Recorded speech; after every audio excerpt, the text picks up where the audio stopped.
Ipinagpaliban muna ang parliamentary election sa Bangsamoro Autonomous Region of Muslim Mindanao na dapat sana'y idadaos sa May 12. Ang detalye mula sa report ni Josh Malimban. Postponed ang Bangsamoro Autonomous Region of Muslim Mindanao parliamentary election sa May 12. Ayon kay Commission on Elections Chairman George Garcia, nilagdaan na ni Pangulong Ferdinand Marcos Jr. ang Republic Act 12123. Itinatakda ng batas na sa October 13 isasagawa ang halalan sa BARM.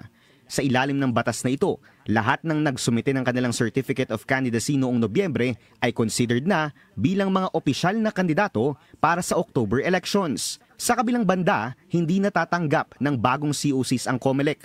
Dagdag pa rito, papayag lang din ng COMELEC sa substitution ng mga kandidato at nominees sa kaso ng pagkamatay o di kaya disqualification. Inalmahan naman ito ni Attorney Ona Caritos ng Legal Network for Truthful Elections o LENTE. Aniya, mayroon namang sapat na oras ang COMELEC upang muling magproseso ng mga nais tumakbo para sa Oktubre. COMELEC should reopen the process for application of regional political parties and sector organizations to apply for registration and accreditation. Ayon sa LENTE, sinusuportahan nila ang ginawang hakbang ng pamahalaan na ipostpone ang BARM elections, lalo na't marami sa mga bayan ng BARM kinokonsidera pa rin bilang areas of concern ng COMELEC. Ngunit may ilang rekomendasyon din ang LENTE para rito. Yung certifying ministries for the sector organizations should also reopen up the process for certification of sector organizations. And we're also proposing yung BARM ballot kasi yung initial print ng BARM ballot walang logo at picture na nilagay si COMELEC at nota or none of the above option.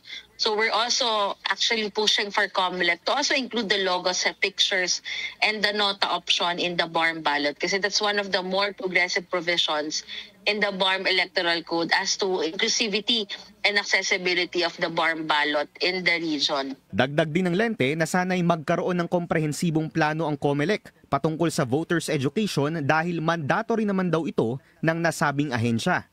Oras na manalo sa BARM elections, opisyal na sisimulan ng mga kandidato ang kanilang term sa October 30.